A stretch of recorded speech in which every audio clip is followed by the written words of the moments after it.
Pessoal, aí como é que vocês estão? Tudo jóia?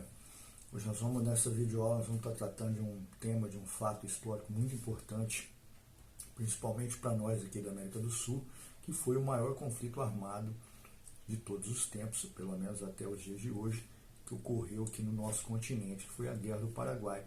Nós vamos estar dividindo esse tema em dois vídeos. Esse vai ser o vídeo número 1. Posteriormente nós vamos estar gravando o vídeo número 2 falando, na continuação, falando aí sobre a Guerra do Paraguai. Olha só, pessoal, é muito importante para nós entendermos, termos uma compreensão mais clara sobre esse conflito, nós entrarmos na questão geopolítica que dominava o cenário naquele período, né, principalmente na primeira metade do século XIX. Olha só, haviam três países, principalmente o Uruguai, Argentina e Paraguai.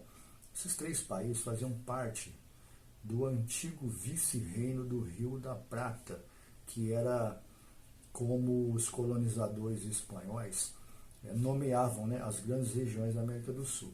E esses três países, aí, somados a Bolívia e uma parte do Chile, eles tinham passado, vivido pelo seu processo de independência ali na primeira metade do século XIX. E veja bem, todos eles ainda estavam naquele processo de estruturação do processo de independência. E por conta disso haviam muitos conflitos dentro desse país. Por exemplo, havia guerra civil no Uruguai, uma disputa por duas facções lá, dois partidos políticos, o Partido Colorado e o Partido Blanco, do qual nós, o Brasil, até mesmo por uma certa pressão de alguns fazendeiros lá do Rio Grande do Sul, nós apoiávamos a facção colorada.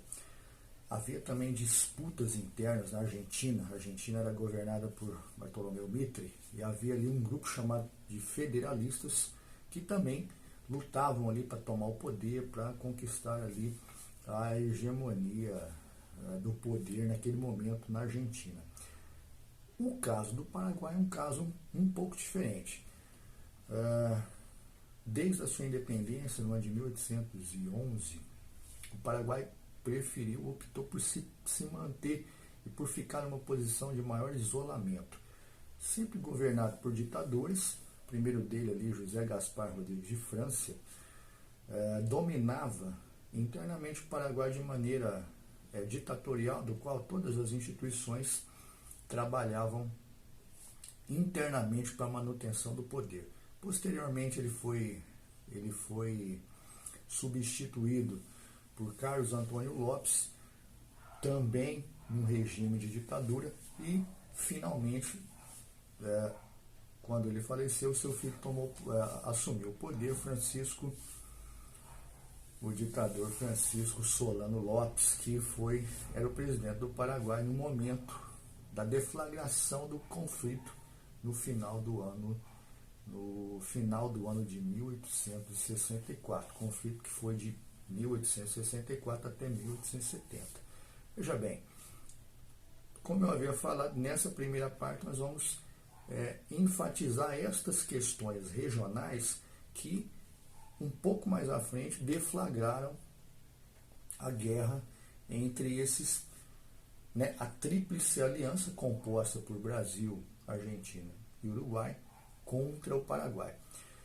Acreditava-se durante muito tempo, nós estudávamos, eu mesmo estudei isso quando era criança, de que esse presidente do Paraguai naquele momento, Francisco Solano Lopes, tinha levado o Paraguai a um grande desenvolvimento industrial, desenvolvimento na educação, uma reforma agrária ampla e um país muito moderno para os padrões da época. O que, pelas novas descobertas historiográficas, inclusive por um grupo de pesquisadores brasileiros e paraguaios, chegou-se a novas conclusões, por exemplo, de que o Paraguai não tinha realizado todo esse processo de desenvolvimento. Havia acontecido um desenvolvimento, mas ele era mais na área militar, inclusive realmente com o Paraguai trazendo técnicos da Inglaterra para auxiliar ali nos treinamentos, principalmente do exército paraguaio.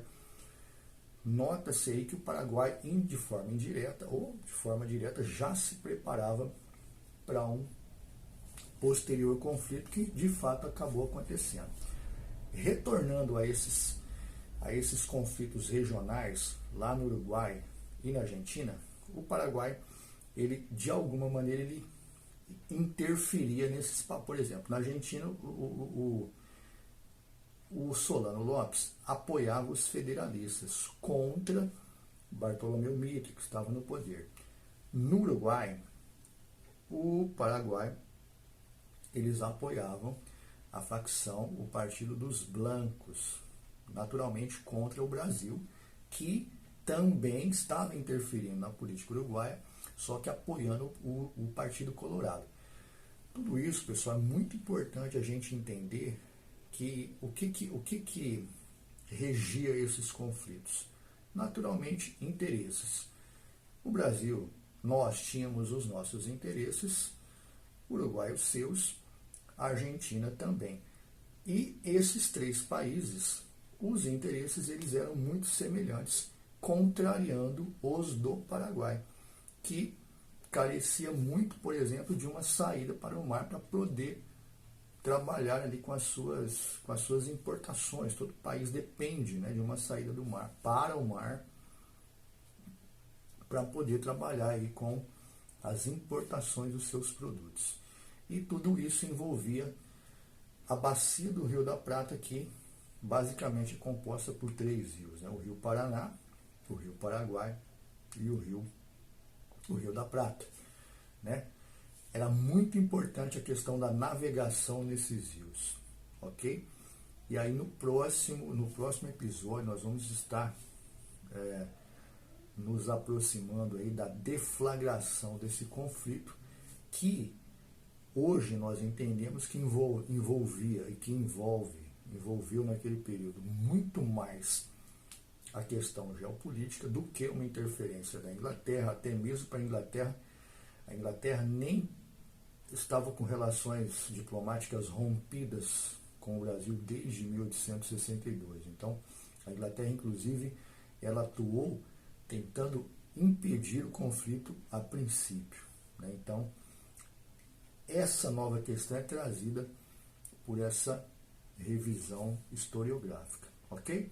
Então, vamos aí, próximo capítulo, aí nós vamos ao início da guerra, os principais conflitos, as principais batalhas, o desfecho da guerra e as consequências desse grande conflito aí que houve na América do Sul para todos os países envolvidos. E com certeza nenhuma guerra traz bons resultados praticamente para nenhum dos lados. Esse foi um caso que retrata muito bem isso. Pessoal, é isso aí. Até a próxima. E um grande abraço a todos. Abraço de longe, né? Abraço em época de pandemia.